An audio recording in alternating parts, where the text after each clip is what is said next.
Okay, we should be good to go.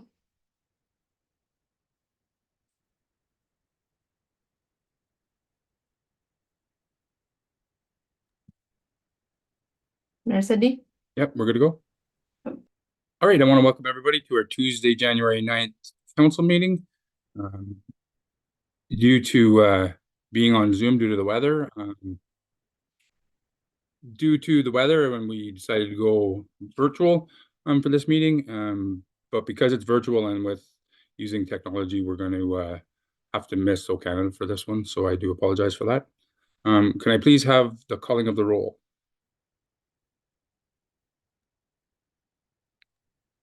Mayor Sydney? Present. Revimo? Present. Councillor Legree? Present. Councillor McWhirter? Councillor McDonald? Present. Councillor Sobalski? Present. Councillor Anderdick? Present. Mayor Sydney, we have quorum. Thank you very much. For some reason, I can't see Councillor McWhirter. So if he needs to raise a question. Actually, McWhirter unfortunately was not there when I just did roll call, but I am admitting him right now, so. Oh, okay. Gotcha. As we gather, we would like to acknowledge on behalf of council and our community that we are meeting on the traditional territory of the Algonquin people. We would like to thank the Algonquin people and express our respect and support for their rich history, and we are extremely grateful for their many and continued displays of friendship. We also thank all of the generations of people who have taken care of this land for thousands of years. Any declaration of interest? Councillor Andrew Dick. Thank you, Mayor Sydney. Under community services and economic development, D.6, D.61, regarding the leases that we're going to discuss tonight. I won't be able to discuss or vote on the MyFM lease as revised on the agenda. Okay, thank you. Duly noted. Thank you. Moving on to C, presentations. We are having a presentation by Jason Healy from McKillican & Associates to do the 2022 audited financial statements. And the motion is that Renfrew Town Council, we're just going to turn it over for the presentation first. Because it says it's approved. Or do you want me to do the motion?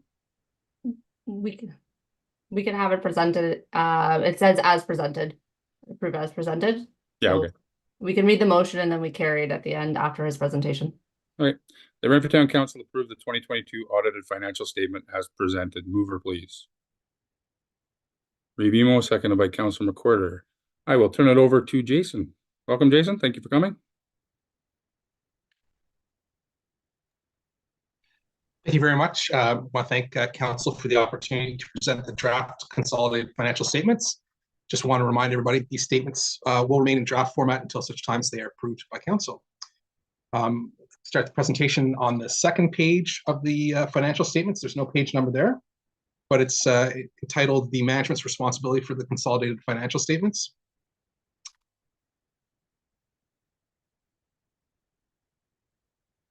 Yep, there we go.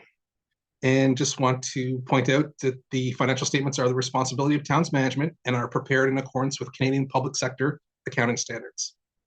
On the next page, pages 1 and 2, they're entitled the Independent Auditor's Report. And I'll just, page after that, that's the index, obviously. There we go. So I'll go over the audit report. The opinion paragraph identifies whose financial statements have been audited. In this case, it's the consolidated statements of the town of Renfrew. And the consolidated statements include on note 1I or AI on page 7, the amounts for the town of Renfrew, the town of Renfrew Waterworks, the town of Renfrew Wastewater System, the Renfrew Public Library Board, and the Renfrew Downtown Business Improvement Association. The paragraph states that our conclusion is based on the results of our audit evidence. It's a stated opinion rather than a statement of absolute fact or guarantee. And the conclusion is based on a professional judgment. In this case, we believe the consolidated financial statements are presented fairly in all material respects. The report also indicates the date covered by each of the financial statements, which is the 31st of December, 2022. The basis for opinion paragraph states the opinion is in accordance with Canadian generally accepted auditing standards, and also that we are independent in accordance with our ethical requirements. The responsibility of management and those charged with governance for the financial statements, the section of the auditor's report describes the responsibility of those in the organization who are responsible for the preparation of the financial statements. In the auditor's responsibility paragraph, you scroll down just a little bit more, states that the responsibility of the auditor is to obtain reasonable assurance that the consolidated financial statements are free from material misstatements. Okay, and if we can turn to page number 3, so 2 pages. Start with the consolidated statement of financial position. If anybody has any questions during the presentation, please feel free to ask away. So we can see that the total, oh, just a second. Yeah, we'll keep going here. There we go. So we can see that the total financial assets have increased by just over $2 million as follows. Cash is down $8 million, and it's detailed on page 6, which is the statement of cash flows.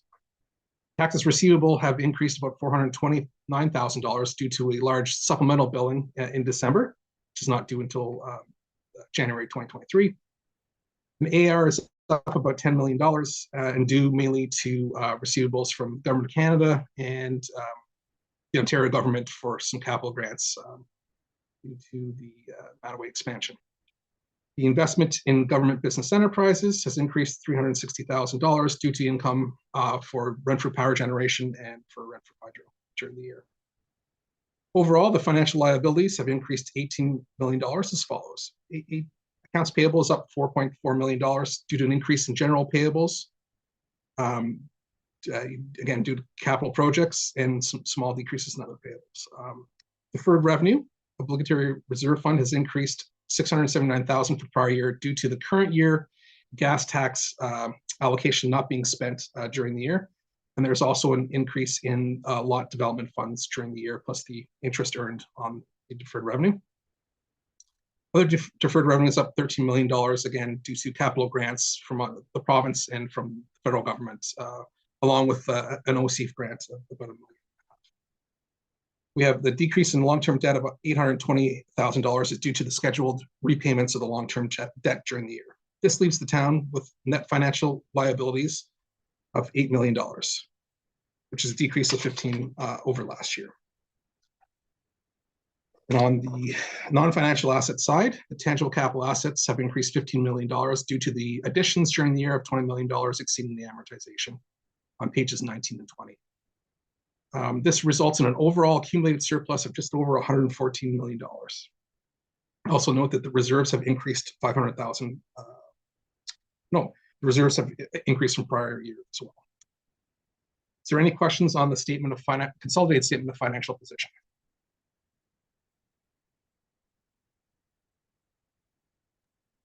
Mayor Sidney, Councillor Andrew Dick is raising his hand. He probably just can't Sorry, see it. yeah. Yeah, I can't see him. Sorry. Yeah, Go I ahead. know, because we only got 4 of us on the side. So yes, I have a question, Mayor Sidney. Yeah. Thank you. Through you, Mayor Sidney. Jason, just a quick question. You've said reserves a few times. So like, what is our actual reserves in? So the yeah, can you the explain reserves that at the end? more? Sorry. I'm sorry, Councillor. I interrupted. That's okay. If you can just explain reserves a little more. Sure. So the reserves, the total is $16,765,000. You can see for 2022 under municipal equity comprised of, and reserves are funds that the town sets aside for future use out of income, if you will, from prior years. So the town passes a resolution saying, the $16 million in reserves, we're going to allocate so much to this reserve, or we're going to take some out of this reserve to finance a certain item. And so, that's essentially, I'm not sure if I've answered your question, but that's essentially what reserves are. Okay, then, okay, I'll ask a question to the treasurer then at the appropriate time about this then. Okay. Thank you. You're good? Yeah, I'm good. Thanks, Mayor Sidney. Perfect. Okay, Were there any other questions on the consolidated statement of financial position? Okay. Carolyn, we're good? Apologize, I'm not seeing any. I'm not seeing any, no, sorry. Okay. So I'll just move on to the consolidated statement of operation and accumulated surplus, the next page on page 4. again, I'll kind of hit the highlights, and if there are questions, please feel free to ask away. So you can see that the revenues are down $5 million from prior year due to decreases in provincial and to federal capital grants. And we can notice from the consolidated statement of financial position that the deferred revenue is up, because so whatever some funds were received, but it's deferred until such time as the projects are completed. We also see that there's a decrease in income from government business enterprises, and that's due to an exceptionally good year for the GBE in 2021. And also that there's this decrease in the other municipal grants, and that's due to the fact in 2021 there was a connecting link project that was funded by the county that's kind of was a one-off. So 2021 was a little higher than normal. But other than that, revenue amounts, it kind of explains the large changes in the revenue amounts. Now on the expenditure side, amounts are consistent with budgeted amounts and generally in line with that of last year. Again, the transportation expense in 2021 was a little higher due to the works with the connecting link projects for the county. And the planning expenses have increased due to increased operations in 2022. Overall, there was a consolidated excess of revenues over expenses for the town of $500,000. Were there any questions on the consolidated statement of operations? Any questions, council? Yeah, your worship, if I might add something. Yeah, and Jason, just very quickly, when you talk about the 2021, that 7.7 million in total, was most of that contribution was the province of Ontario. I wouldn't want anybody to assume the county of Renfrew pumped $5 million into Renfrew. No. My apologies. Yeah, thank you. Yeah, no, the decrease of 500,000, approximately 500,000, was the other municipal went from. Sorry, I'm on the wrong page here. Went from 803 to 234. So yes, absolutely, it wasn't. The 7 million was provincial, not from other municipalities or the county. Any other questions? No. All right. Okay. Just want to point out a few of the other schedules and reports. On page 8, number 18, we have the schedule of general operations. I'll just note again that the similar, probably more to what council is used to see for budgeting, includes all the other entities. We'll note that there's an excess of revenues over expenses of $470,000, with 500,000 being transferred to the library, about 1.4 to reserves, and a 1.5 from equity and tangible capital assets. Also like to point out on page 22 that the library statements presented fairly in all material respects, and that on page 28 the BIA statements presented fairly in all material respects. On page 34, the Stewart Bequest Trust also presented fairly in all material respects. On page 39, the Renfrew Parks and Recreation Fundraising Committee Trust presented fairly in all material respects. And finally, on page 45, the Town of Renfrew Swimming Pool Trust presented fairly in all material respects. So if there's any other questions, I'm happy to take them now.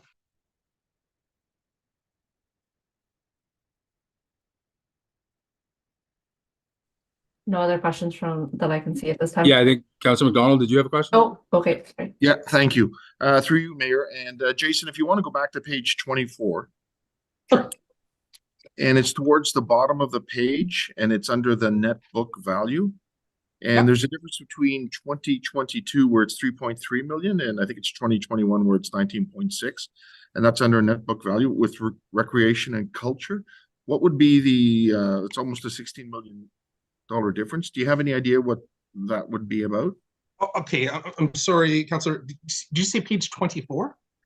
It was 24 what was submitted earlier on. It's under Okay, sorry, 24 as on the PDF document as opposed to page. Okay, yes, yes. 21, if I'm not mistaken. Sure, yeah, so page 21, number 21 of the financial statement. So sorry, Okay, and the it was question under was net book value, recreation and culture, towards the bottom of that page. yes. Okay, so that a lot of that increase is due to the Mattaway expansion. It's in work in process. So on the previous page, on page the 23rd page of the document, or number 20, it's shown under capital works in process at $21 million, but it's shown as part of the recreation as $19 million. So that's the increase is due to the work in process related to the Mattaway.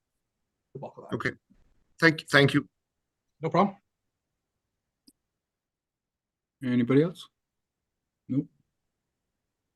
Oh, Councilor McWhorter, sorry. Through you, Mayor, I just want to clarify in case somebody misunderstood, but this is actually where we stood as of a year ago.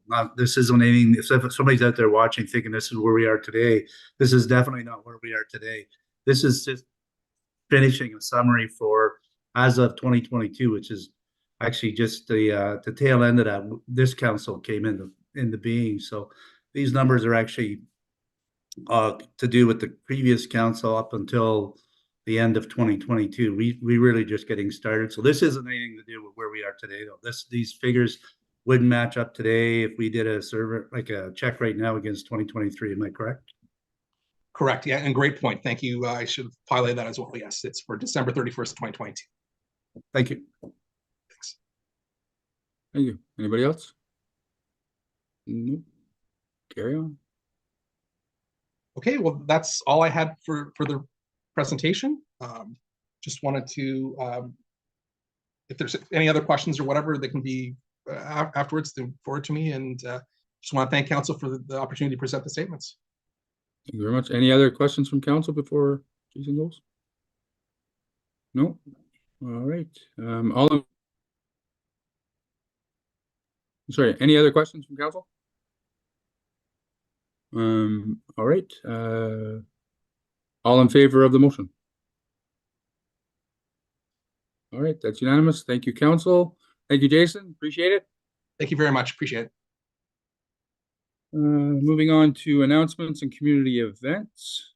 Any announcements or community events anybody wants to speak about? Seeing none. Moving on to reports arising from committee, develop environment and engineering. I would like to turn it over to Chair McDonald for a summary of that meeting. Thank you, Mayor, and through you. Development, Environment and Engineering Committee met this past Tuesday, the 2nd of January at 10 a.m. As a quick recap, Reeve Emo, Councillor McWhorter, and myself were involved with the following two zoning bylaw amendments, and they were at 127 Raglan Street North, and the other one was at 69 Lockheil Street North. They were fairly simple, and they involved existing buildings to be used as residential. So both applications were unanimously passed, and that was it. So I'll pass it back over to you, Mayor. Thank you. Great, thank you.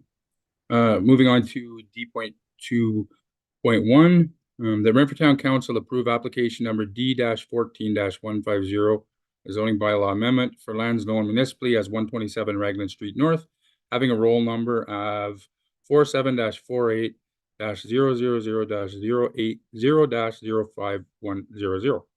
And I believe C.A. Tremblay, are you fielding this? Sure, Mr. Mayor, just quickly, and maybe I'll address both. So both deal with buildings that were designated downtown commercial, but are actually residential. And so wanting to recognize the residential use and then to allow accessory units. And on the second item, there was a question about the garage. I know it's not this item, but I'll speak once if that's okay. And it's a legal non-conforming use. The garage was built prior to zoning. And so the planner provided some supplementary information confirming that. So both were supported by the planner. Both had public meetings that where no concerns were raised, and staff and the committee supported both amendments. Great, thank you. Any questions from council? All in favor of that first motion, and then I'll read the next one. It's passed. Thank you, council. And the next motion is the Renfrew Town Council approve application number D-14-151 zoning bylaw amendment for lands known municipally as 69 Lockheil Street North, having a roll number of 47-48-000-080-10300. Mover, please.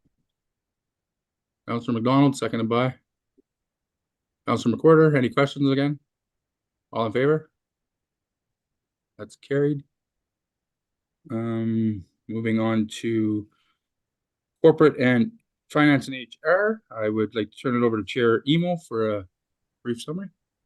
Thank you very much. You have four reports in front of you. One is the revised budget schedule. We had originally attempted to have the budget to you a little earlier, but just there's been some things have occurred that have stretched it out a little bit, and we'll, yeah, as you can see from the schedule, when we get to it, it's not a major impact on our operations.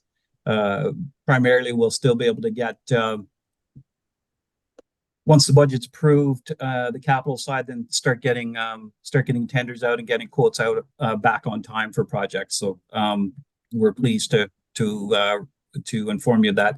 There's the annual temporary borrowing bylaw. It's a standard document, just in case we need to borrow, as we're waiting for the first installment of tax dollars to come in after the first billing.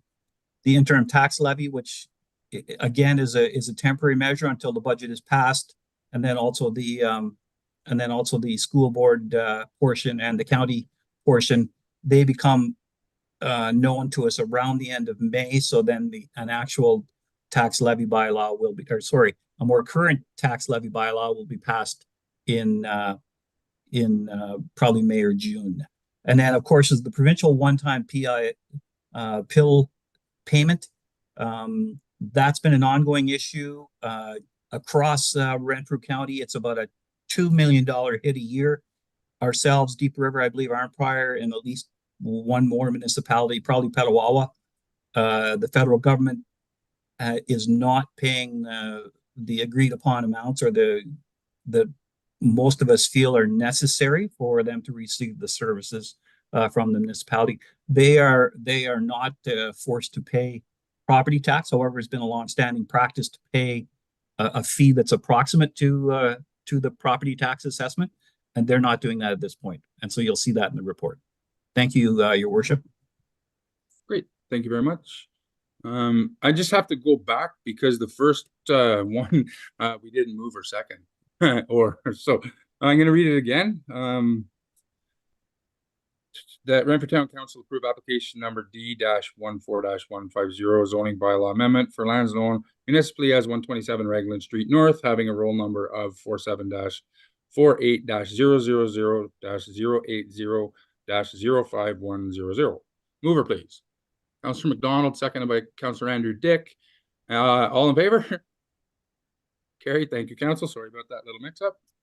Now we're moving on to the revised budget schedule. The motion is that Renfrew Town Council approve the revised 2024 budget schedule. Mover, please. Rivimo, seconded by Councillor Sobalski. I will turn it over to the treasurer or the deputy treasurer. I have both names here. Or is it Rob? Sorry, Rob. I will move. Sorry, I believe it's Rob that wrote the report, but I can speak to it. Yeah. Sorry, CAO Trombley.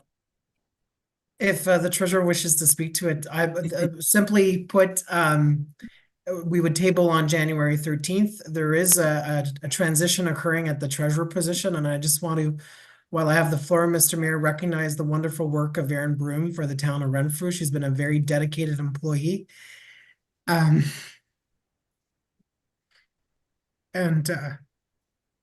we wish her the best.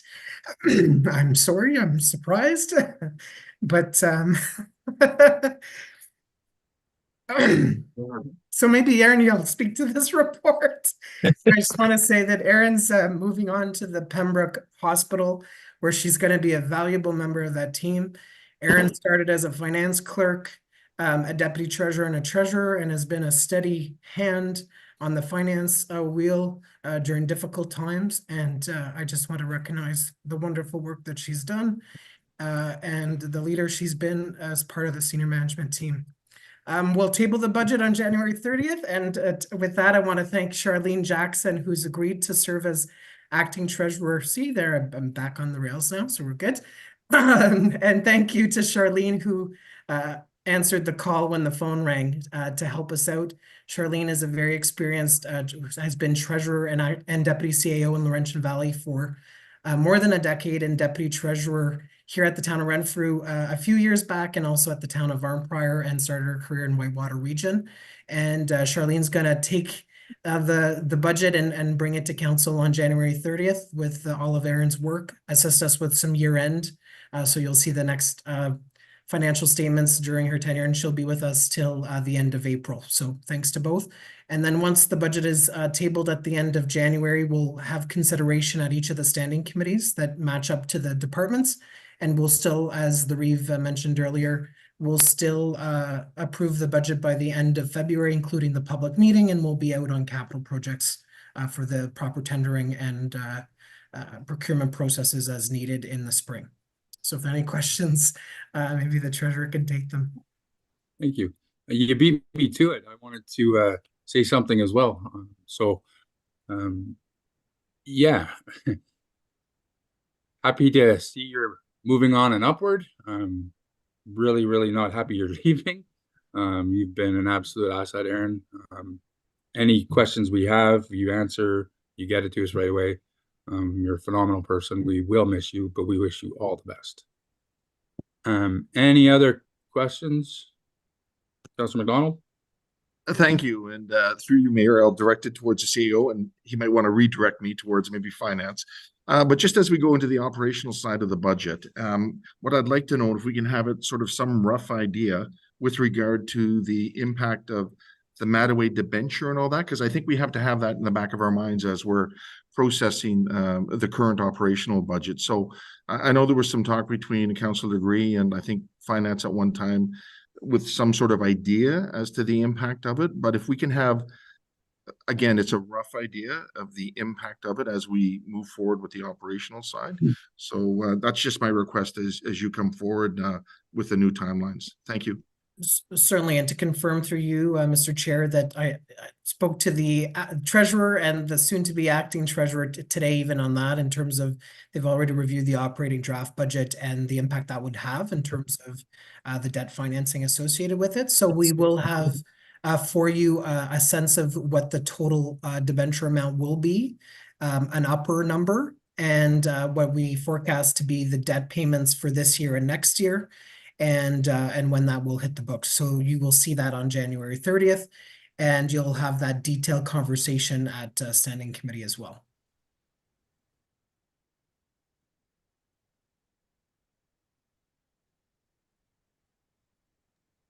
Mayor Sidney, we do have a couple other questions on the floor. Yeah, sorry, I was muted. Councilor McWhorter, I noticed your hand first. Through you, Mayor, and for CA Tremblay or Director Broom. As far as the dates, the rescheduling the dates, we haven't changed the dates based on what I'm seeing here. Yet we were delayed getting things kicked off because of the magnitude of Mattaway expansion and its effect on this budget. I'm not sure I'm comfortable not delaying it a little bit. This council is probably the most important budget in front of it that any previous council or future council is going to face. And I don't feel comfortable rushing through just to meet a timeline. This council is going to be judged, doesn't matter whether it thinks it's the other council's fault or not. We're going to be judged on what we do here and how we try to find the best solution for the worst scenario. This is a completely unreasonable budget with the Mattaway. I think every one of you guys understand that. I'm not comfortable with just throwing out a number and, you know, it's going to have to stick. I think we should be doing all we can to find the best possible scenario and outcome for this. So staying with the original timeline to have this done, I'm not comfortable with that. I'd like to be able to have rooms for more discussion. I know Councillor Dick is going to be gone for a week coming up, so that's going to cut into some time for him. I know I'm away for a week in February. It's going to cut into my time. I think we really need to have an in-depth look at this budget to see where we can save money. Yes, the debenture and Mattaway has been is not really us, but it doesn't make any difference. It falls to us to be the leader here and to do what we can to soften this blow. And I'm not comfortable trying to stay with a previous timeline in a short amount of time just to reach that goal of being done the end of February. I mean, if in the past I've been on councils that actually went to July. I'm not hoping we're going to July here, but I a week or two or some leeway in here that we can actually get more involved, because not all of us sit on the same committee. So at the time that committee meets to discuss the budget, we still don't have our input into that committee. So I'm not comfortable. Next year you want to do this, yeah, no problem. Next year we won't have Mattaway to face us. Right now, I think it's really important that we take our time with this and do it right and do what we can to make a difference. Thanks. Maybe I can clarify, Mr. Mayor. So under the previous schedule, the budget was being tabled in December to go to standing committees in January. Yeah. So what is occurring is we're tabling on January 30th. The standing committees will do their work in February. So 5 separate meetings where each of the departmental budgets can be reviewed in detail, including capital and operating. So there's 5 meetings scheduled. They can be moved if committee members can't attend and to accommodate them, but the 5 standing committees can meet in February and do that due diligence. The goal is to return to a committee of the whole meeting on February 20th with any changes that have resulted at committee and for additional discussion and to hear from the public. And at that time, if council wishes more time and wants to not make a decision on February 27th and needs more time to discuss in March, you can do that for sure, certainly. But I just want to point out that what we're just saying is we're anticipating adoption by February. If council needs more time into March, that is fine, understanding that that might delay things. But basically, instead of reviewing the budget in detail at standing committee in January, we're bringing them to the February scheduled meeting. So these are meetings that were already scheduled and should be in councilors' schedules, understanding that people do have vacations and we can move around meetings to accommodate folks. But there is still the February 20th committee of the whole. So we're tabling on the 30th. We're going to all the standing committees. We come back with everyone at committee of the whole on the 20th. If you're ready and you've given all final direction, we will pass it on the 27th. If not, if we need to come back, likely we would schedule another committee of the whole and go back at it. But I think for the detailed review, we do have a standing committee model. So the only shift there is we're tabling 1 month later, which means we're going to the standing committees 1 month later. But it's important to note that yes, should council need more time and wants to review it in addition at additional committee of the whole meetings, we will schedule those accordingly. And if there's any issues in terms of vacation schedules in February, if those can be communicated to the clerk and we can make adjustments accordingly. But we do want to get this in front of council and start that important conversation. But just wanted to clarify the collapsing. We were always going to table at all of council, have one presentation where everybody hears the same thing. We would have the detailed one-on-one reviews for each of the departments at each of the standing committees, and then come back to the committee of the whole with any changes and any further direction. And if you're ready to pass, great. If you need more time, then we will schedule meetings. So just want to allay any fears about rushing this through. I know the finance team, with the help of the directors, have been working on the numbers for a number of months. And so it's important to get those in front of council. But yes, Councillor McWhirter, if more time is needed, additional meetings can be scheduled. Okay, I appreciate that. And I did talk to the clerk about my time away.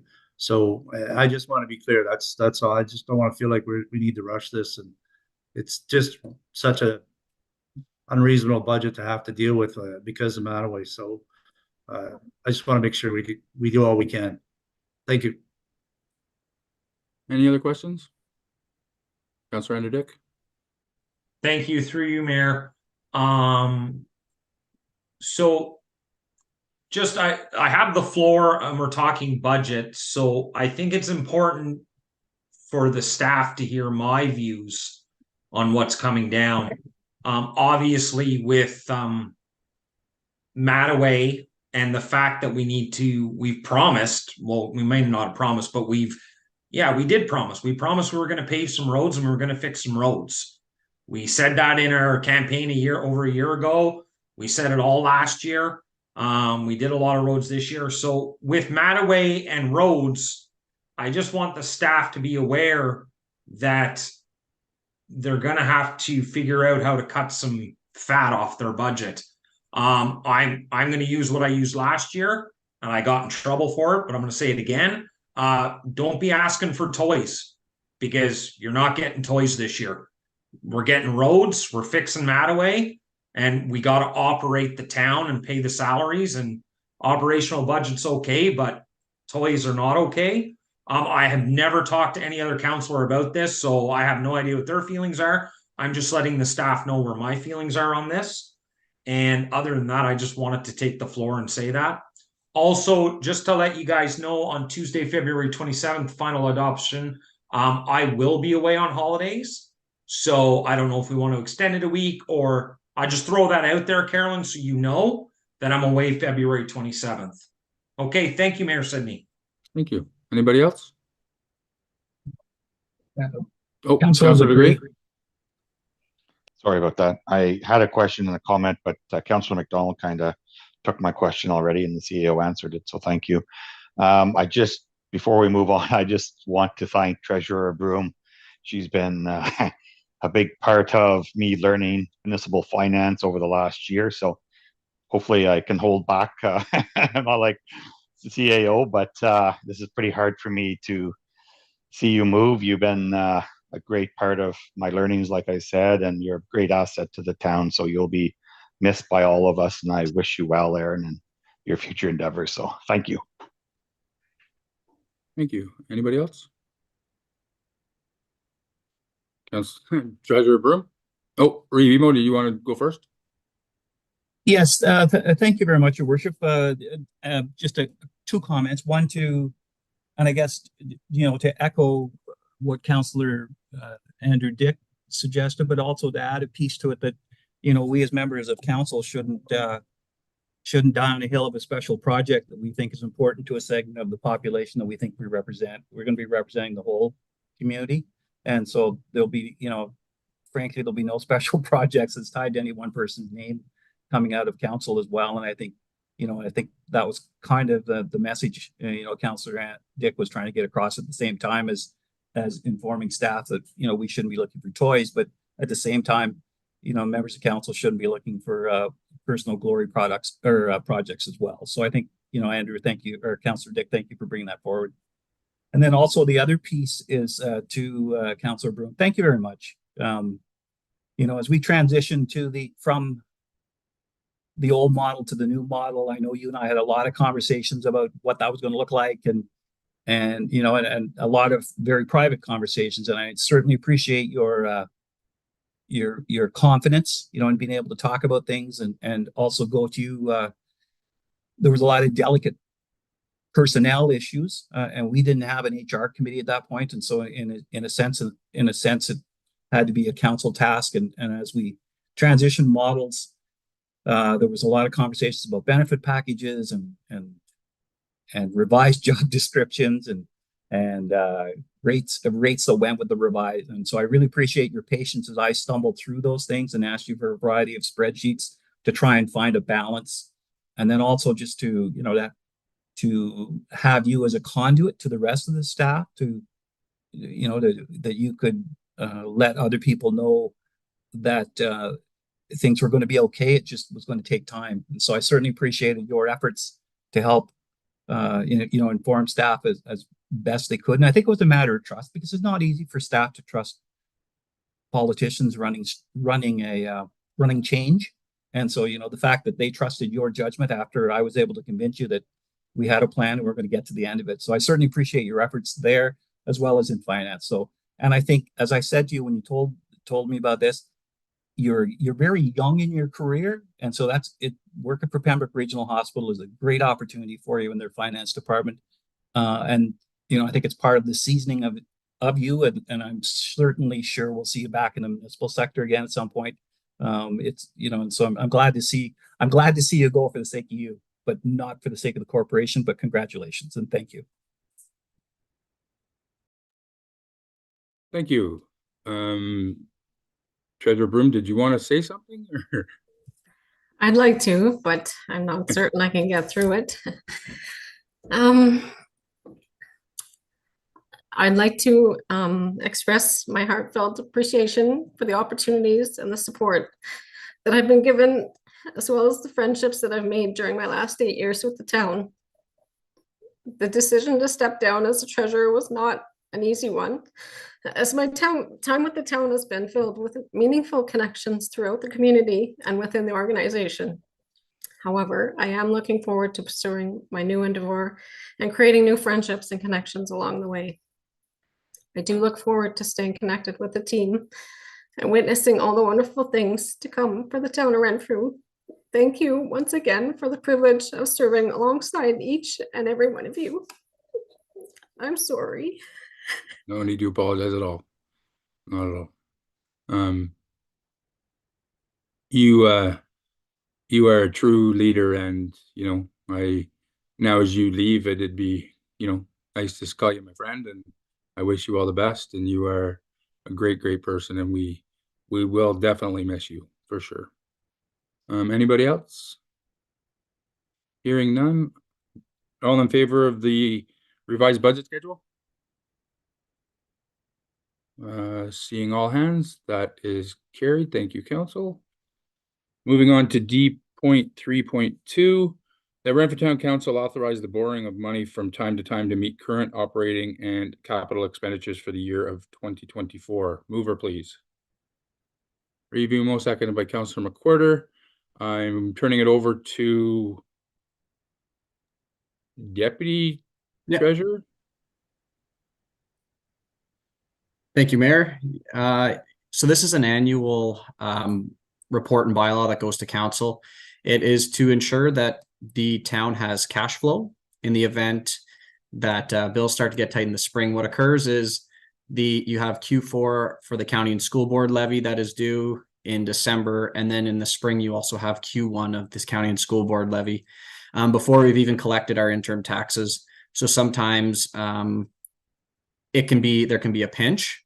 The thing being, though, we do have other avenues to collect some revenue, collect some dollars. We have a debenture potential for one of our capital infrastructure projects. We have grant claims for that project as well, where we'll be able to draw funds. We have our interim tax bill going out at the end of January, where we'll collect about $4.5 to $5 million by the end of May to alleviate some of that cash pinch per se. And we also receive approximately $350,000 a month with our monthly tax PAP. So all this to say that this is a bylaw and report that's required to pass, although it's not something we anticipate using. So it's there in the event we do need it, but it is not something we are looking to fall back on per se. So this is just ensuring that in the event we do need some money, it doesn't have to go back to council or call a special council meeting and have like an emergency meeting so that we can draw funds. It is more there in advance just to ensure that our bases are covered. Thank you. Yes, this is something that's done every January. We did it last year as well. Any questions from council? Seeing none, all in favor? That's unanimous. Thank you, council. Moving on to D.3.3, the interim tax levy. The Renfrew Town Council approved the establishment of an interim tax levy and the authorization of the payment of taxes, as well as the penalties and interest charges for non-payment of taxes or any installment by the due date. Mover, please. Review, second by Councillor McDonald. I will turn it back over to the Deputy Treasurer. Thank you, Mr. Mayor. Yes, so this is again, as previous, another one of our annual bylaws and reports that goes to council. This is to establish and authorize an interim tax levy, as well as establish the interest charges for any arrears. So the interim tax rate is based off 50% of your prior year tax levy. This is just basically permitting staff to go ahead and create the interim tax bills for the end of January. And it's also establishing our due dates. So March 29th, 2024 and May 31st, 2024 would be the due dates for the interim tax bills, which, as I had said previously, will be at 50% of our total tax that was levied in 2023. So it's pretty straightforward in that regard. Yeah. Any questions? Seeing and hearing none, all in favor? That's unanimous. Thank you, council. Moving on to D.3.4, the Renfrew Town Council accept the report as information as it relates to a one-time provincial PILT payment. Mover, please. Revimo, seconded by Councillor McWhorter. Treasurer Broom, do you want one last report, or do you want it to go to the deputy? I don't think I can speak yet. Okay, I'll turn it over to the deputy treasurer. Thank you.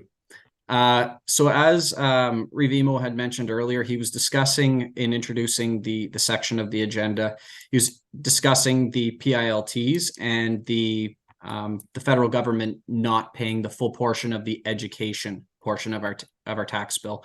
So the federal government was paying the municipal portion, as per our bylaw. They're paying the county portion of the tax bill as per the county rates that are set in their bylaw, but they are paying the reduced rate that was in the provincial, that was regulated by the province for the education piece of our final tax bill, as we collect all the taxes and then distribute it back to the county and the school boards.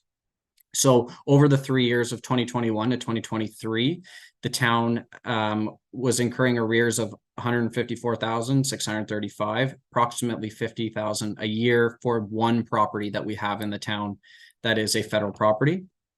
The province had made the decision in December to let the town know that they would be basically covering and paying the difference that was left outstanding. So the town has received payment for the difference of the $154,000. In saying that, it was important to bring this report to council because we're going to have to figure out how to proceed in future budgets if the government is going to be paying at the reduced rate on the education piece. So there will be meetings, and this will also just be brought up as part of the 2024 budget to see how we would prepare for an instance where there is a payment shortfall and how to proceed from there. Whether we just budget for it or, yeah, that'll be part of 2024 budget though, to bring a plan with budget for it. Great, thank you. Any questions from council? Hearing none, all in favor? That's unanimous. Thank you, council. Thank you very much, Treasury Department. Moving on to facilities maintenance and operations, I will turn it over to Chair Legree for his update. Thank you, Mayor Sidney. Good evening, everyone. The Facilities Maintenance and Operations Committee met in person on December 12th, 2023. This was our last committee meeting of the year. The committee received an update on the Mattaway expansion project from Director Aslan and Treasurer Broom. Actor Director Collins gave a committee overview of the minimum maintenance standards for municipal roadways. Acting Director Collins also discussed the closure and relocation of the current rec center to the new MyFM Center. The committee supported a soft closure on January 15th, 2024, with a hard closure date of Friday, March 1st, 2024. The committee also discussed facilities maintenance operations, public works division on-call schedule, the Lauriers and the BEI ice pad operations for the 2024 season, and graffiti management policy, which all of these will be discussed tonight. Overall, good discussion took place, and everyone wishing to learn more is encouraged to watch the meeting on the town's YouTube channel. Thank you. Great. Thank you very much. Moving on to D.4.1, the Renfrew Town Council directs staff to cease operations at the Renfrew Recreation Center by March 1st of 2024. Mover, please. Councillor Legree, seconded by Councillor Cebulski. I will turn it over to Acting Director Collins if you want to, if there's anything to report. If not, it's okay. There, actually, it's as Chair Legree pointed out, we are looking to adopt a soft closure date and a hard closure date. The reason for this is staff has to relocate, and we wanted to ensure the public was aware of what available rentals there are as we try and relocate eventually to do everything at Mattaway. We do have other facilities such as the Visitors Information Center, etc. A list of our programs are included within the report, or a brief breakdown. So as you can see, it's certainly an ongoing moving target all the time as programs are both initiated and closed. So for consideration, we're really looking at February as being sort of a floater month as we relocate not just staff, but also the physical beings that are in the existing recreation center over to the MyFM center. Thanks. Thank you very much. Any questions? Councillor Sabalski? Thank you, and through you, Mayor, I was part of the committee that agreed to the timeline, and I'm just maybe tossing out there, are we still good with the hard close at the end of March with the MyFM expansion? I'm going to maybe just throw an open question out to CAO to see if we're still comfortable with this date as being the hard date, or should we maybe add a buffer to it? Through you, Mr. Mayor, I guess it's the somewhat hard final date. I think operationally, I think the big one will be our fitness center and really the continuity of those operations and the timing. We are anticipating though that February will be that buffer month, as Janet has said, and there will be some lapse of time. So if we do bleed into March, we're hoping it's minimal, but understanding that the completion of the expansion is a day-to-day kind of review thing, and we review it weekly with the working group. But I would say operationally, the biggest kind of concern I would have is the fitness center and making sure that we're ready to rock and roll at the MyFM center and the impact that might have on users. But for the rest, we're hoping that we can get in the building, but we will keep council abreast of how things go in terms of the continuity of the operations. But just wanted the public to understand that there is this window of as we complete the expansion and when we're going to be ramping up and closing the rec center. So we're comfortable with the dates now, but understand that again, if we bleed into March, we will keep council abreast as we go. Thank you. Any other questions? Seeing none, all in favor? That's unanimous. Thank you, council. Moving on to D.4.2, that Renfrew Town Council directs staff to operate the Delorier ice pad from the third week of August to April 30th, and the BEI ice pad from the first week of August to May 31st, 2024. Mover, please. Councillor Degree, second by Councillor McWhirter. I'll turn it over to Acting Director Collins, should she want to. So I think it's pretty self-explanatory, but if you want to say something, that'd be great. Again, I think a lot of this was also to inform the public on what ice and staff so that they don't book ice outside of what we feel is realistic at this point. All in all, we've added about 9.5 months via the second ice surface, as well as some summertime. We're trying to keep most of our more warm month operations on the new BEI ice pad, just due to the insulation value that we have there. And again, if you refer back to the report, you can see numerous items that we did take into consideration while looking at the schedule. Following 1 full year of operations, hopefully we can see if we gain some additional time next summer that we'll be able to financially support opening the rink up to potentially a 12-month schedule. But at this time, we're just not confident in what rentals we have to be able to substantiate the employees being there for the quantity of shifts that are required. Thank you. Great, thank you. Any questions from council? Councillor Andrew Dick. Thank you, Mayor Sidney. So through you to Director Collins. So it's safe to say that there's no ice going in the BEI, the newest ice pad. It's safe to say no ice is going in this year. Actually, ice is being put in as we speak now. It will be removed on May 30th. So that extends our season by a month, and it will go back in the 1st of August. So we actually should commence, the ice has been brought down and we're starting work on it now and line painting in the next couple of weeks. I believe the first hockey tournament is actually scheduled for January 18th, from my understanding. And just, if I may, Mr. Mayor, just to clarify, what this report is trying to do is kind of be very clear on expectations that with the ice facility that we'll be running ice 12 months of the year. In a perfect world, maybe that will happen down the road. The new ice pad is constructed in such a way that it is able to run for longer.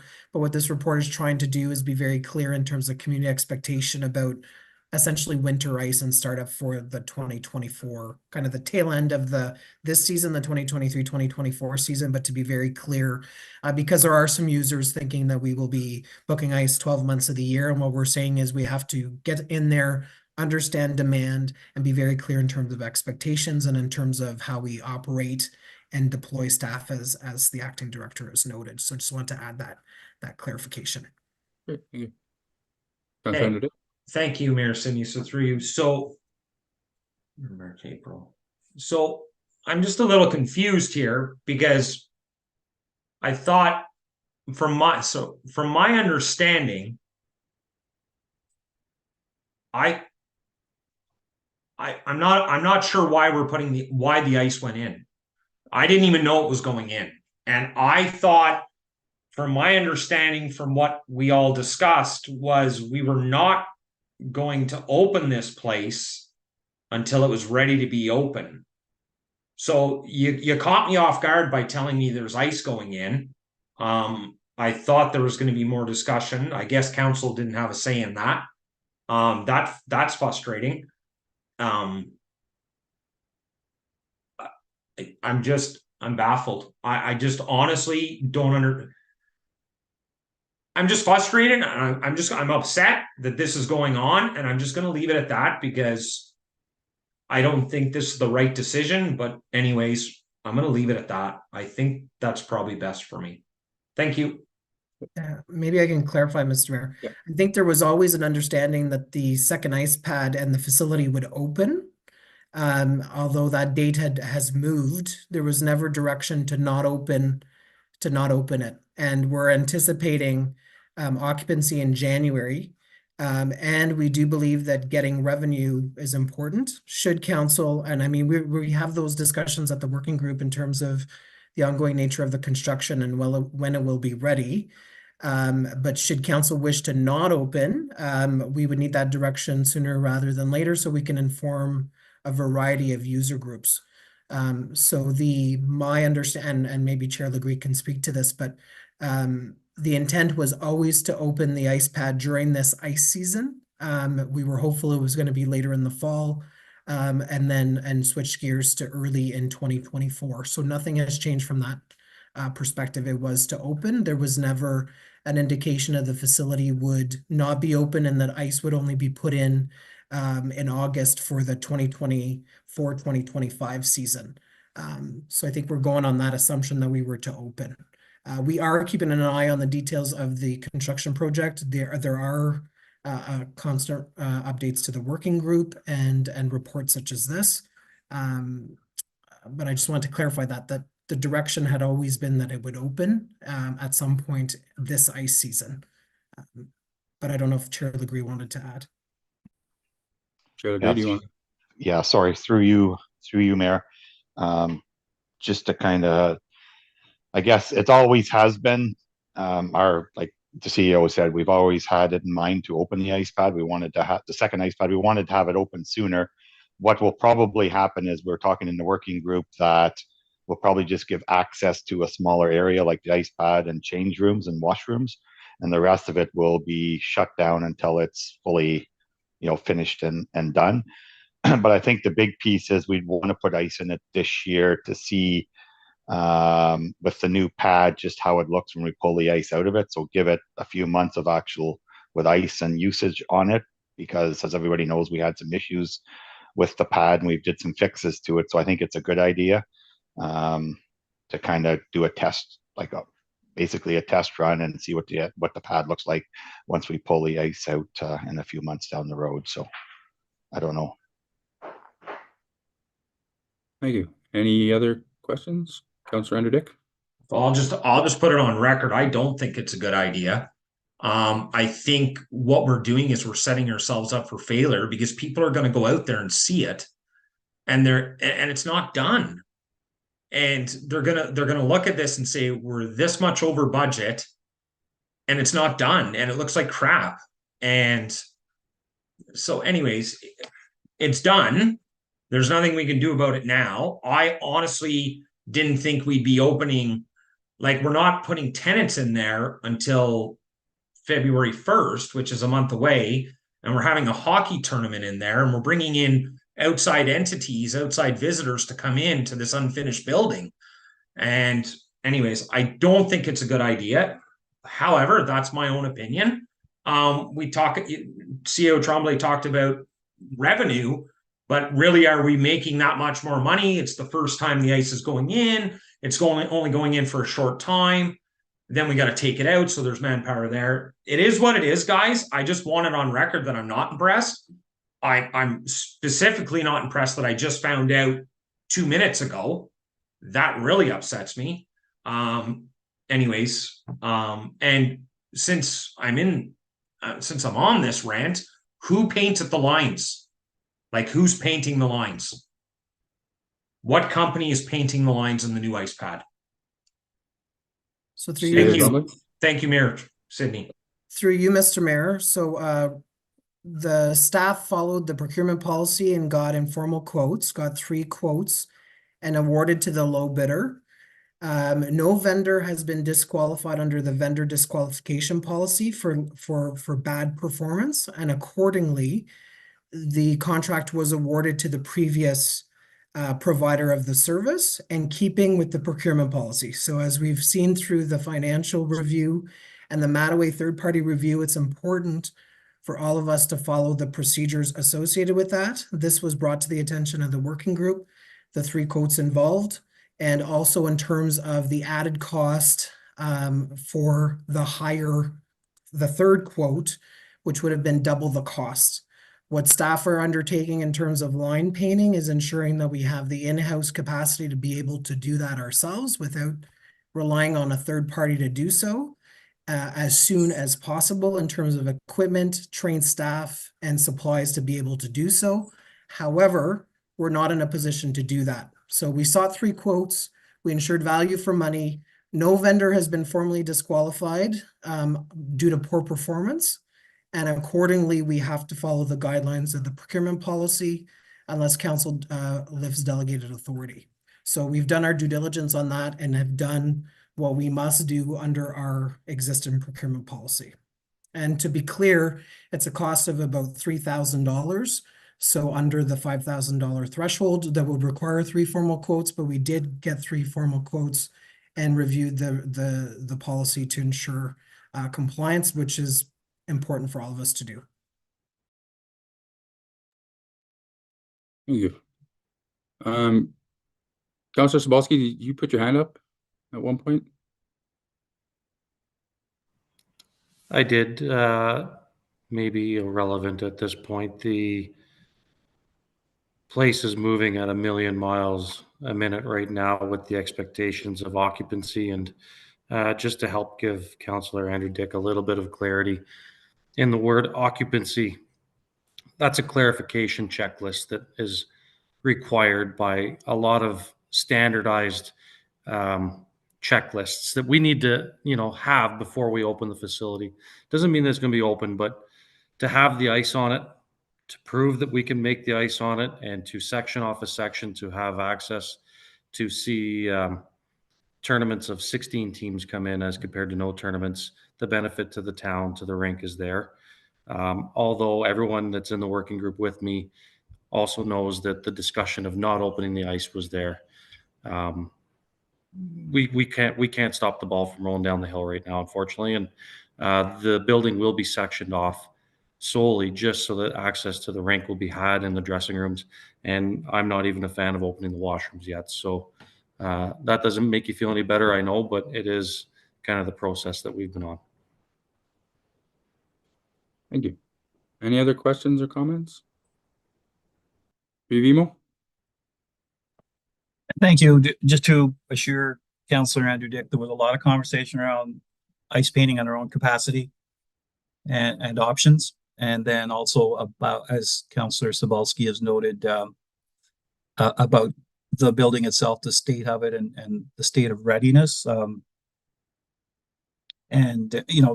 Normally our meetings take an hour. I think this one This week was an hour and 45 minutes. So we had a pretty thorough airing of what we saw as timelines to complete tasks and how to utilize the building in terms of the hockey tournament, and then also at the same time section it off and welcome the tenants in. So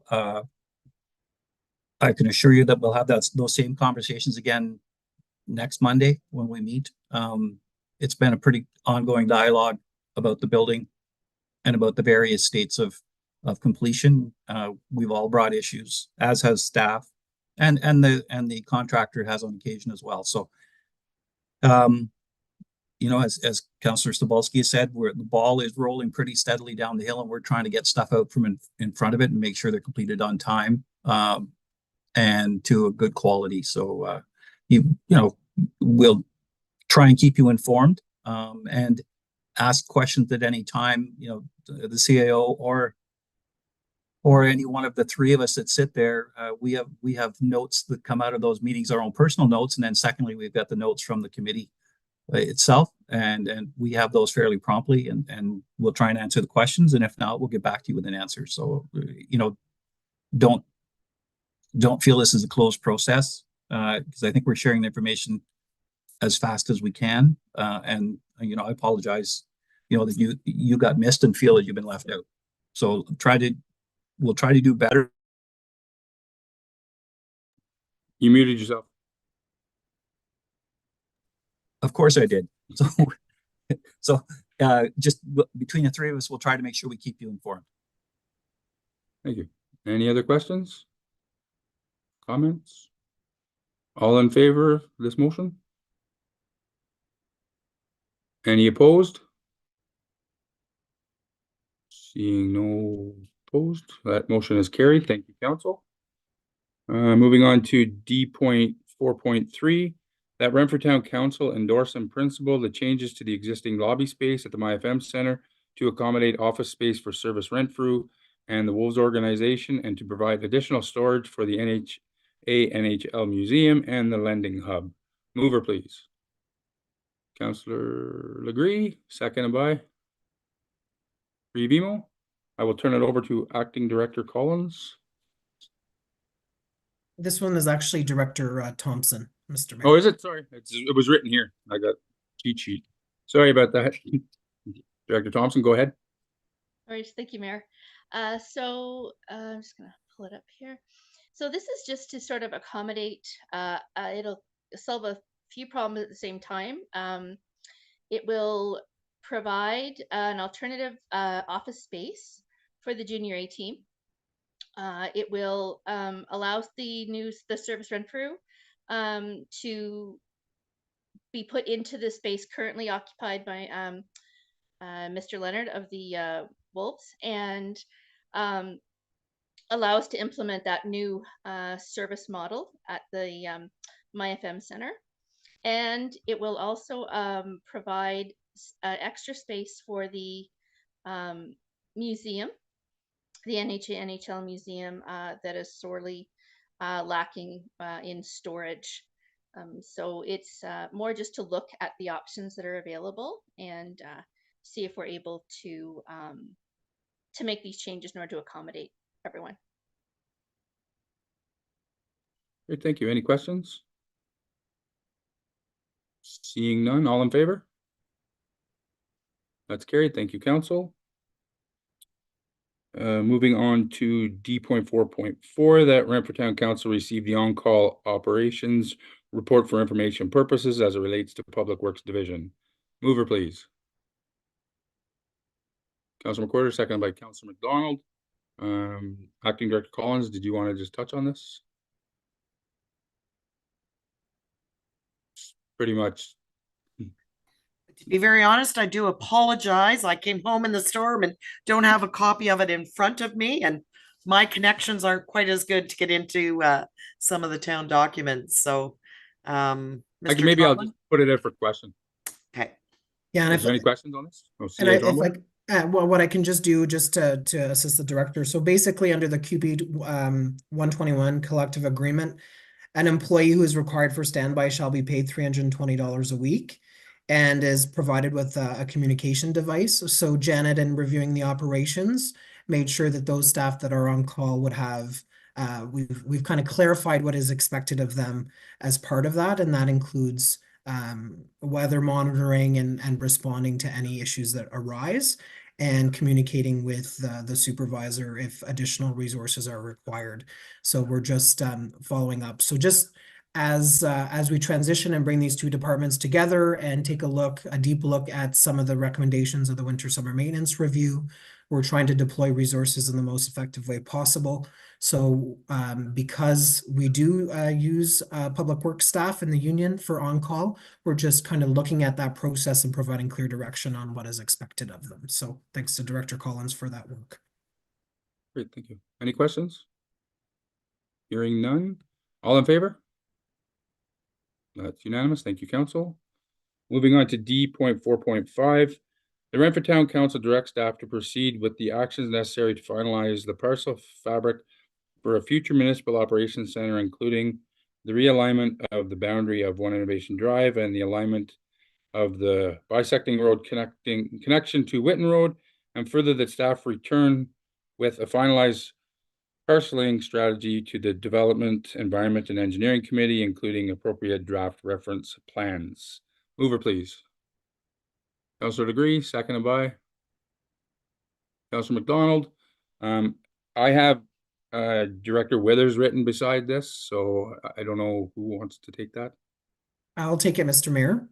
So as we'll recall, Council did receive a report from Director Collins on an updated building condition assessment for the Public Works Garage. And there was direction to extend its useful life for about 5 years and look at its replacement beyond that. You'll recall that the town did purchase land across the way from the current Public Works Garage on Lisgar. What this report is recommending is we look at town-owned land within the industrial park area. We own land kind of behind One Innovation Drive. And with the work we're doing with MTO with regard to Whitten and the extension of innovation, there is a sufficient sized parcel that could accommodate a future municipal operations center. And just want to be clear, we're not relocating the town hall. We're not relocating the fire hall at this time, but just we always deal with what happened 10 years ago. This is about really planning for 10, 20, 30 years down the road, including the replacement of the Public Works Garage, and down the road as we deal with fire in the fire training center and the fire hall. So Director Withers has worked with Director Guest to look at options in terms of sizing. And we think that there's a parcel large enough, as I said, and if you go to Appendix B, there's a real good showing of what that looks like. The report also, we're doing the secondary plan for how we're going to parcel the lands in the industrial park. So as we finalize this, we want to get some direction from council that you're open to this, and this is where we would proceed. And then the other follow-up report that will come will be to proceed to public notification to declare that additional parcel on Lisgar that we procured a few years back for sale and disposition. And then we would focus our attention on this site. So just a few moving parts, and we want to get council's cleared understanding of where we think a replacement Public Works Garage facility is going to go. And staff are recommending that it would be in this area as shown on Appendix B. And this ties well with the work we're doing with MTO on the alignment of innovation, and as it gets punched out, and with the upcoming 417 interchange and the impacts it will have on Whitten. And then we'll go through the process to surplus the additional lands on Lisgar and extend the useful life of the Public Works Garage for 5 years to get us to a shovel-ready project in the medium term. So if there are any questions on this, I'd gladly take them. Any questions from council? Councilor McWhorter? You're muted. I know I'm trying to get unmuted. Thanks. I do have from a business point of view, I really like the outlook of what this entails down the road. But at the same time, I got to play devil's advocate. Since we open up the 417 4 lanes, we could be building our house on one of the most valuable pieces of land that we could be actually selling to make some money and make a good, decent return on taxes. We're the worst land tenants because we're not going to pay ourselves jack if we can help it. So maybe, and I'm not saying it's not a terrible idea. I like the idea to consolidate. down the road. But maybe at the same time, we could kind of do a sidebar and see what the value is that we're giving up on the property. Certainly, it's not going to be worth what Lisgar. Like it's going to be more valuable than that because we know that was a brownfield to begin with. But I just like to know that in the background before I spend that money on ourselves. Like, you know what I mean? I think we're giving up a prime spot, but I still like the idea. And I think I understand the reasoning going there. It's a good central location. If things do develop, it's great. We got room to expand and do all that. But on the back sort of side note, I'd like to know what I'm giving up to do that. And I'm doing this in honor of Erin since she's our tax collector. My last gift to you. Through you, Mr. Chair, just to note, the direction allows us to do some of that work, Councillor, to come back and how the parceling of the industrial park lands are.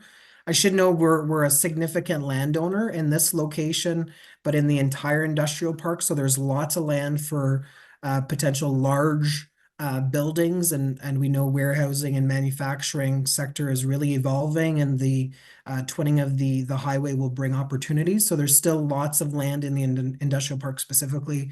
We also own land off of Gibbons and on the other side of O'Brien. And it's a question of what to do with the Lisgar parcel. But as part of the direction and the way we've worded it, we would come back to council. And I should just point out on the Lisgar property that we're going to declare surplus. It is no longer a brownfield. We have done the required review. There is one on file. So as we bring forward that report, which is the next one to come over the coming months, we will clarify the Lisgar property and how to proceed to its potential surplus. But as we do the parceling and do that work, we'll report back to council. So essentially, This is step one in looking at the surplusing of the Lisgar property. I just wanted it for background, just. Yep, for sure. No, great point, and we'll report back on that aspect in terms of other viable options. The issue is a parcel of a sufficient size that down the road in 20 years, if we have to replace the fire hall, where can it go? And a proper functioning public works yard with the sufficient size and the pound facility and all those things. So this is why this has come up as the preferred option at this point. Yeah, it would give the fire department 2 exits too, that are better suited than where they are now. I totally get all that. Business sense comes out of that. So.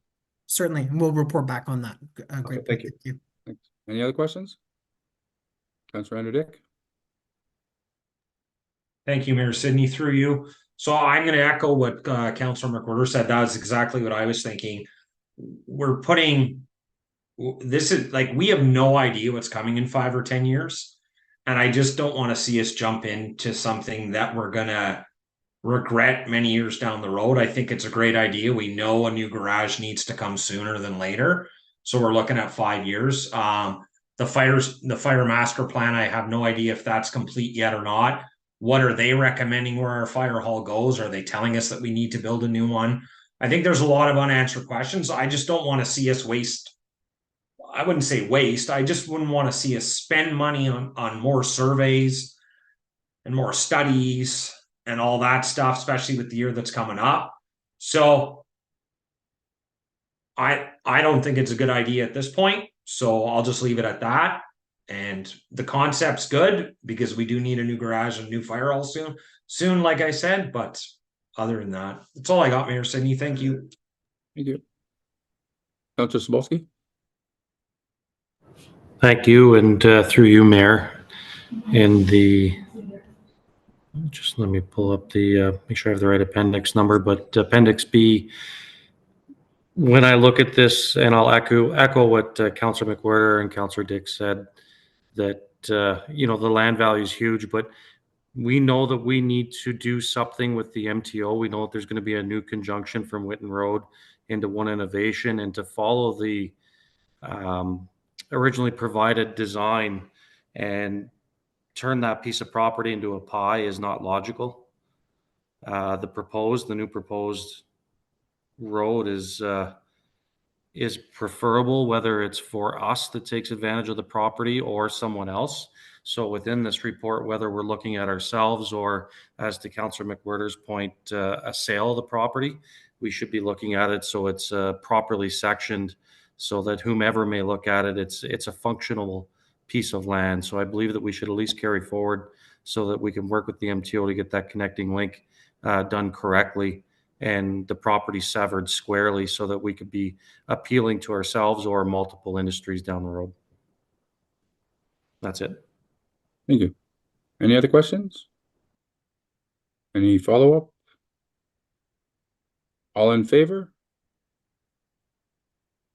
That's carried. Thank you, council. Mayor Moving on Sidney, sorry to interrupt, Mayor Sidney. I'd just like to on record that I oppose this motion. Okay, sorry. I didn't see Thank yours. you. Okay. Moving on to D.4.6, graffiti management policy, that Renfrew Town Council adopt a graffiti management policy and that the property standards bylaw be amended to include the graffiti vandalism. Mover, please. Councillor McWhirter, second by Councillor Sobolski. I'll turn it over to Acting Director Collins for this. A report regarding graffiti management was taken forward to the committee. Really, it is to adopt a corporate policy on this. It goes through it fairly detailed. A couple of items were brought forward at committee and they have been changed within the policy. One of those items being providing any private property owners with 14 days to try and clean up the graffiti. They also have an opportunity to appeal it and go through a process to have it declared as graffiti art rather than graffiti vandalism. I must apologize. I do know when those couple of items were changed, which also included clarification for town property. So in other words, graffiti removal by town forces is only on town property. There is a misnumbering. So I will just note that to the clerk so that we will make those changes prior to it being formally adopted by council and signed off on. Great, thank you. I'm super happy to see this. I was very vocal about it when the town was getting hit by it, and I'm glad that this is coming forward. Councillor McDonald? Thank you, Mayor, and through you. And when I read through it, do we have anywhere in terms of we get the 14 days? So if we have to take action after the 14 days, do we have anything in there? I didn't see it when I read it with regard to a cost recovery. So is that the plan, that we give them 14 days private ownership? And if they don't follow through, we end up cleaning it up? And again, just looking for the cost recovery on now non-town properties. Go ahead, Director. Okay, so first of all, we're giving them the 14 days. Under this policy, really, that allows them to appeal to say, no, we like it. We believe it's graffiti art. There is a process in which it'll be deemed vandalism or not. This policy doesn't have sort of the guts of fines, etc. That would be through property standards. So at that point, if they haven't cleaned it up within the 14 days, we would commence work under the property standards. And we have noted that there is some revisions to include graffiti management within the property standards bylaw. So it will be one of the bylaws that in the next few months we will be bringing back for council consideration with those revisions made. Go ahead. Yeah. Thank you. So we're looking at a cost recovery if we end up having to do the work to remove the graffiti then, in terms of the property standards, right? Correct? So just in terms of that, and Director Yeah. Collins can add, so under property standards or clean yards, if we have to go in and there was an order and they didn't comply and we had to do any work, that work goes on the tax roll and is recuperated. So Director Collins points out that the property standards bylaw does not really speak to graffiti, so it's on the to-do list. You'll see it on the CAO performance goals for 2024, the corporate plan. That we would look at that bylaw specifically as part of the work we do this year, and also to do a scan of the community to see where kind of the problem areas are on clean yards and property standards. So we need to amend that bylaw so we have teeth to be able to enforce that, including cost recovery should we have to do any work. Correct. Okay, thank you. Thank you. Councillor McWhirter? Through you, Mayor, I'm just wondering, does this also help with like we're talking about people's property and stuff, but we're not really talking about how it happened. Does this give any extra teeth to for the police or bylaw to go after the people that are actually doing this? Yes, within the report or within the policy, we actually have a methodology where bylaw would be called, and pictures would be taken if there's anything that we feel meet harassment or, you know, significant vandalism, that the police would be called, and then it would become a police matter.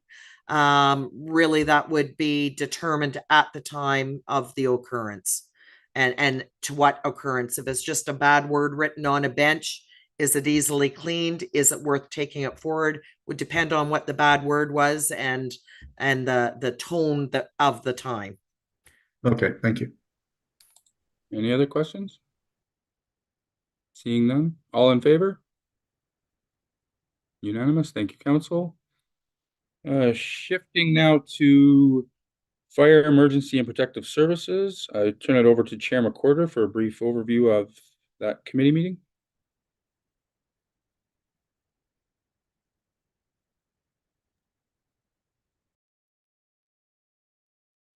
Sorry, somehow I lost my two screens, so I'm covering you guys so I can't see you, so no funny business.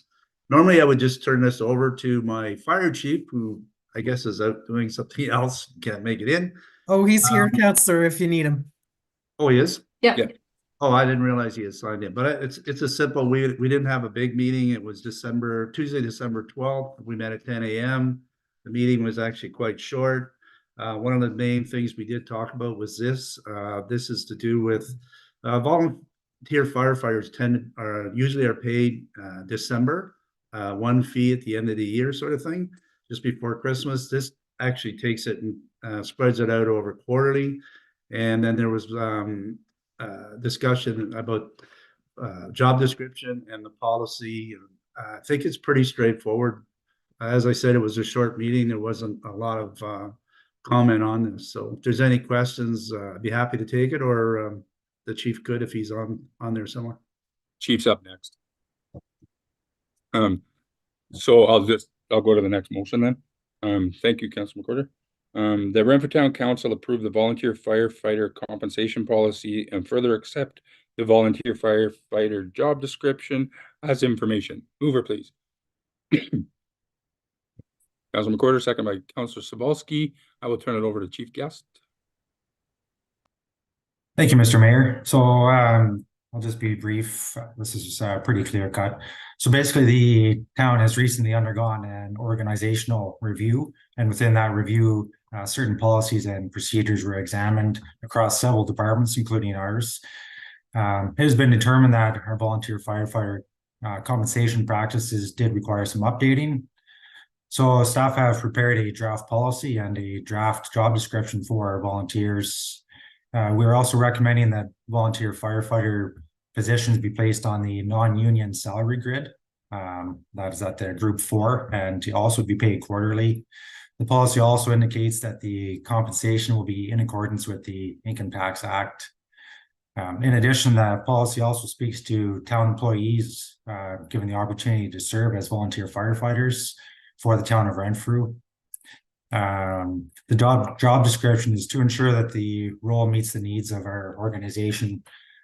Staff have also developed certain components for the job description, including qualifications, responsibilities, and attendance requirements. If there's any questions regarding this, I'd be happy to answer them for you. Any questions from council? Not seeing or hearing any. All in favor? That's carried unanimously. Thank you, council. Moving on to D.6, Community Services and Economic Development. I will turn it over to Chair Andrew Dick for a brief summary of his meeting. Thank you, Mayor Sidney. Correct me if I'm wrong, but I'm pretty sure we didn't have a meeting because there was nothing on the agenda. Am I correct on that, CEO Tremblay, or are we talking about the month before? I think it was the one where we had two of you attend, and so these items that came out, there's only 2 items coming forward from that meeting. And I think that was the last. I know it feels like that's right, because yeah. Sorry, yes, because we couldn't Christmas. because there was only me and Councilor Legris there, and we couldn't make votes and stuff. Nope. Stop. Sorry. Thank you, Clerk Everett. Can you please correct me? So the meeting that we're referring to right now is the December 12th meeting that took place in December. There was quorum at that meeting. I think the meeting that both you and CEO Tremblay are referencing is a corporate finance and HR committee meeting, special meeting that was called on December the 21st, which we did not have quorum for. So okay, thank you. So just really quickly, we spoke on leases. I couldn't speak on the MyFM lease, obviously. And then we were just talking about the available tent spaces at the MyFM Center. So both of those are going to be brought up now and we can discuss them. Pretty short meeting. Perfect, thank you. Moving on to D.6.1, the Renfrew Town Council approved the leases and direct staff to execute agreements with the following partners: MyFM, Renfrew Chiropractic and Rehabilitation Center, and Ultimate Fitness. Mover, please. Councilor Agree, seconded by Revimo. I will turn it over to CAO Tremblay. Thank you, Mr. Mayor. And I'll just note, Councillor Andrew Dick had declared a conflict on the MyFM lease only. So just to note that we'll consider the whole item. And if it's voted on as a whole, Councillor Dick should not vote on the item as a whole. But if we want to pull that specific lease out so that he doesn't vote on that one, but I would say I think I can speak to all three. These leases were originally negotiated by the previous Director of Parks and Recreation, so they date back. Staff have been working to get these completed. So we have 3 of the 5 leases that were ready and were presented at committee. They were prepared by our solicitors and reviewed by the 3 parties. As we've noted earlier, we've committed to the tenants that they would be able to formally start on February 1st, and we're allowing some of them to start moving in, and they'll have some time to access the space. We're currently fine-tuning the daycare lease, which has many more leasehold improvements and specific kind of add-ons in terms of the construction project.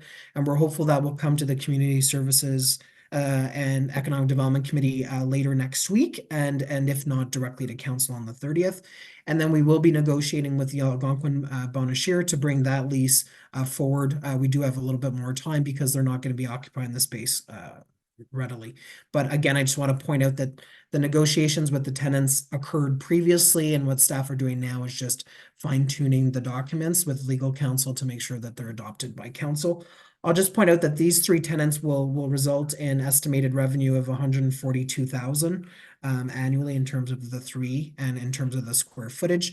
And as I said, the daycare and Bonashir Algonquin leases are forthcoming. Thank you. Any questions? Seeing none, so I'll go and say all in favor for the Ultimate Fitness lease. That's carried. All in favor of the Renfrew Chiropractic and Rehabilitation. That's passed, thank you. And for the MyFM Center, all in favor?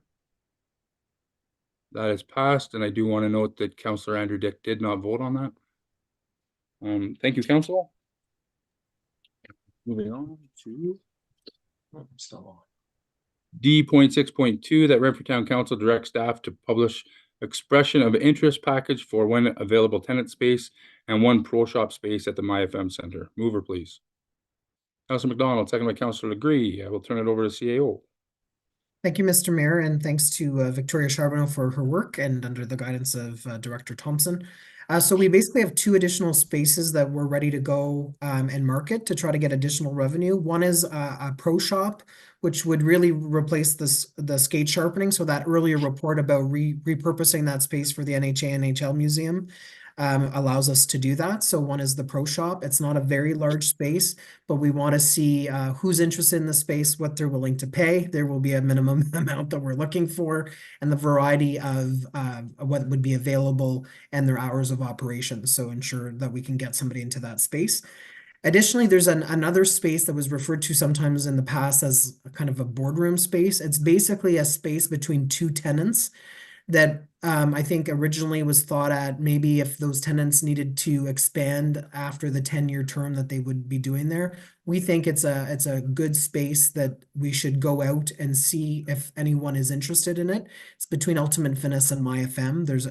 It's a large enough, very good office space that could be configured in a certain way. There's no washroom or kitchen facilities in there, but maybe of interest because of its location between two other tenants for use. And so what we're trying to get direction from council is to go out and expressions of interest and see if there's any interest in that space as well as the pro shop. And then once we would do that, we would come back to committee and provide an outline of if we were successful or not, or if we had a preferred tenant based on the expression of interest. So we have no one in mind. It will be a public expression of interest process with some minimum requirements, and then we would bring that through to council and committee for consideration. If there are any questions, gladly take them. Councilor McDonald. Thank you, Mayor, and through you. CEO, how many square feet do we have available now? My apologies, Councilor McDonald, I can confirm that space. Kelly or Janet maybe can clarify, but they're not, the pro shop is actually rather small, would be very just pro shop like, but the other spa would be susceptible to like a reception area, a few offices, and maybe a boardroom. So not significant, but we can confirm the exact square footage by email to all members of council tomorrow. Any other questions?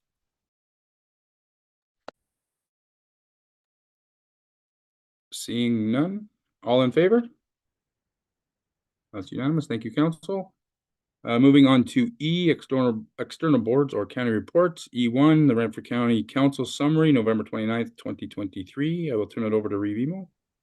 Thank you, thank you, Your Worship. I'll be very brief. We met on November 29th, and I'll draw your attention to page 2, where I can tell you that EVA, the End Violence Against Women Renfrew County, was one of this year's recipients of United Way East Ontario's Community Builders Awards for their work on this issue. So we're very proud of them for their efforts to educate us and to lead in their advocacy role. And just also, I reported to County Council on November 23rd. I attended the Ontario Legislature at Queen's Park to discuss Eastern Ontario Wardens Caucus priorities and Eastern Ontario priorities with members of the legislature, 3 cabinet ministers, and some other members as well at the same time. November 27th, I attended the first annual 2023 Housing Forum. It was in Toronto, hosted by Minister Calandra and Associate Minister Flack. There were 147 people in attendance. It was a very in-depth series of roundtable discussions on housing and solutions, and there are some follow-ups on that. Also presented the Wardens Community Awards, Community Service Awards, to Wanda Hiltz of Laurentian Valley. She's a longtime volunteer in Laurentian Valley, any number of community activities, one of the groups she just started was a daily physical activity group, and they've grown to 315 members in about a year's time. But there were a number of other things that she was involved in. Another individual was Claire Cox, who has been a groomer for the various snowmobile clubs and the cross country clubs for a long time, and just is a real joy to work with and to meet. The not-for-profit organization was the Whitewater Snowblowers Snowmobile Club, and they've been active since 1970, and they maintain nearly 250 kilometers of trails. And you'll note 770 volunteer hours annually operating the 2 groomers. So again, very fortunate to have them in our community, making it a better place for everybody. Moving further along, direct you to the page 4, midway down, and it talked about County Council approving the County of Renfrew's contribution of $36,000 to the Eastern Ontario Wardens Caucus 7 and 7 Regional Housing Plan, and that's to build out the business plan with a deliverable by March 31st. The total cost is $468,000 for the work in the 6 months, and it'll be borne by the 13 Wardens Caucus members. I just very quickly, the point in time count was done, and that's when you talk about, you try and find out the annual homelessness survey, and at this time, you know, we got some information from the surveys, and that helps us assist individuals, but also community agencies to assist those who are homeless. So it's an accurate read that day. Moving along through, we also had a series of subdivision approvals. You can see them, 6 of them across the county. Greater Madawaska and a few is one of our neighbors, and we also had some information about the VTAC initiative, and moving through that, we then had operations, and I just talked about getting ready for winter. So that's what I can report to you, council and the committee and the community. Thank you. Great, thank you very much. Any questions for the REIT or the warden? Hearing none, thank you very much. Moving on to confirmation of council minutes. The Renfrew Town Council confirmed the regular minutes of council dated December 12th, 2023, and a special minutes meeting of council dated December 19th, 2023, and that the closed session minutes of the regular meeting of council on December 12th, 2023, and the special meeting of council of December 19th, 2023, understanding that they remain confidential. Mover, please. Councillor McWhirter, second by Councillor Legree. Any questions? All in favor? That's carried. Thank you, council. Moving on to communication and petitions. G1, me resolution support to amend the Municipal Act and the Municipal Elections Act. Do I have a mover and a seconder to support this, or do we just want to file it as information? Councillor McDonald? No, I have a question when you're ready there, Mayor, with regard to them, and a statement. Do we need a mover and a seconder first for that? Yeah, I would say if it's a clarifying question that might result in a mover and seconder, it might be helpful. But if not, we would note it and file it for the record. So it's up to you, Mr. Mayor. I think a question of clarification might be helpful. Okay. Anybody has a question? Councilor McDonald? Thank you, and through you, Mayor. I don't agree with supporting this resolution. I think the proposal is too broad, and I don't think it supports current best practices that exist within various levels of government agencies right now. And I'll just use an example of impaired driving, criminal offense. But if the person can do their job, you don't always see people fired.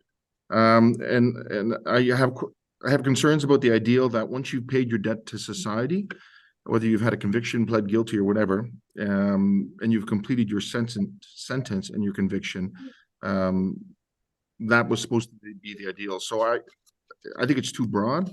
That's my opinion, and I'll leave it up to the rest of you to decide what you want to do. So I think if we get into debate, we do need a mover and a seconder, do we not?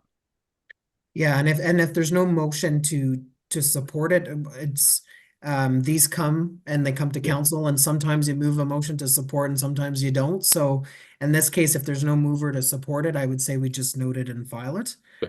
But if any member wishes to really note it, but I would say that if there's no mover and seconder, we would just note and file and move forward. Do I have a mover to support it? Seeing none, so we will file it.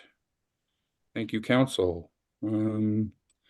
Moving on to H, motion of which notice has previously been given. I don't believe there is any.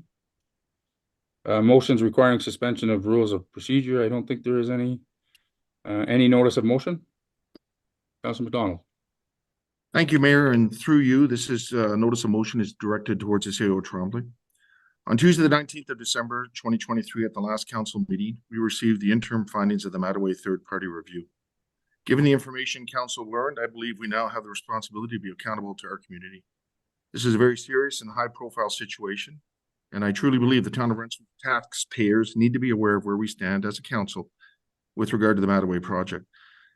I believe accountability is required, and as such, I intend to bring forth a motion of non-confidence on Tuesday, the 30th of January, 2024, regarding Mayor Tom Sidney's responsibility for the project's major and substantive issues, as he was the former chair of the Parks and Recreation Committee from 2014 until 2022. I'm also going to be asking that this would be a recorded vote at that time. And thank you, and back to you, Mayor.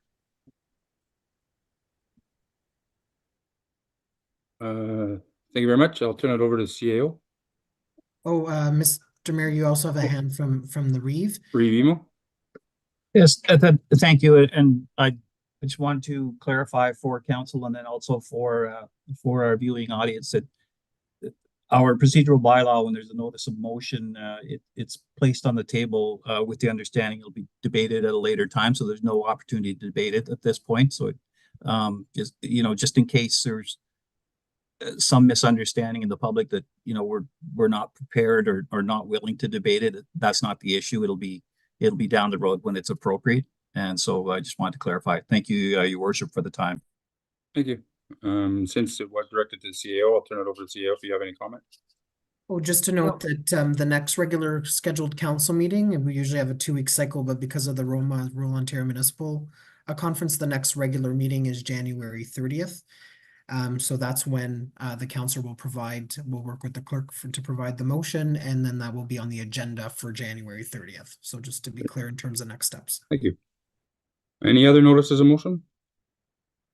Seeing none, we have no closed, so we'll go to bylaws. Bear with me, there is a few. Bylaws 01-2024 being a bylaw to enter into a contribution agreement with His Majesty the King, Right of Ontario, as represented by the Ministry of Transportation for the realignment of Whitten Road to Innovation Drive. Bylaw 02-2024 being a bylaw to authorize the mayor and clerk to enter into a service agreement with the Corporation of the City of Brockville for fire dispatch services. 03-2024 being a bylaw to amend bylaw number 46-2010 being a bylaw to regulate the use of lands and character, location, and use of buildings and structures within the town of Renfrew pursuant to Section 34 of the Planning Act with respect to lands described as Concession 2 designated as Part Lot 12 Registered Plan 49R16147, Town of Renfrew, County of Renfrew, and known municipally as 127 Raglan Street North, roll number 47-48-000-080-0510.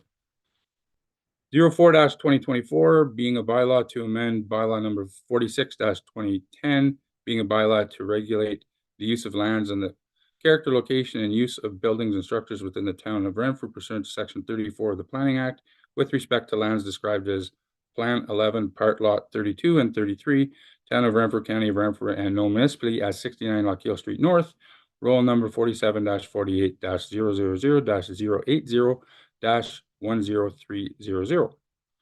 05-2024 being a bylaw to authorize the borrowing of money to meet current and capital expenditures for the year of 2024. 06-2024 being a bylaw to provide for an interim tax levy due dates for the payment of interim taxes and penalties and interest charges for the non-payment of taxes or any installment by the due date. 07-2024 being a bylaw to appoint an acting treasurer. 08-2024 being a bylaw to establish a graffiti management policy. 09-2024 being a bylaw to establish a volunteer firefighter compensation policy. 10-2024 being a bylaw to authorize the mayor and town clerk to enter into a lease agreement with the use of tenant spaces located at the My Center at 1 Mattaway Drive. 11-24 being a bylaw to confirm the proceedings of council of the corporation of the town of Renfrew at a regular meeting January 9th, 2024.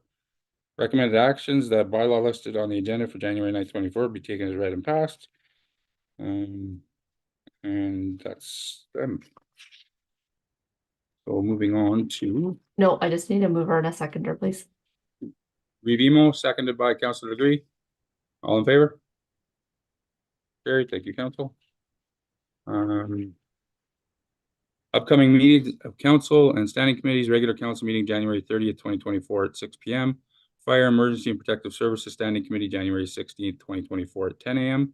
Community Services and Economic Development Standing Committee January 16th, 2024 at 2 p.m. Development, Environment, and Engineering Standing Committee February 6th, 2024 at 10 a.m. Corporate Finance and HR Standing Committee February 6th, 2024 at 2 p.m. Facilities Maintenance and Operations Standing Committee February 13th, 2024 at 2 p.m. and we are officially adjourned at 7:48. Thank you Just very can much, I make Council. one quick note Yeah. for me, through you, Mayor Sydney? Just one change to the schedule that's been noted since the agenda has been posted. The Community Services and Economic Development Standing Committee has moved from January 16th to January 18th at 2 p.m. That change has been made since the agenda was posted last week. Everybody from the public should be able to see those meetings now listed in the calendar as stated. Perfect, thank you. And Treasurer Broom, this is your last council meeting. Thank you very much. All the best, and we'll see you in the future. We are now adjourned. Thank you, Council.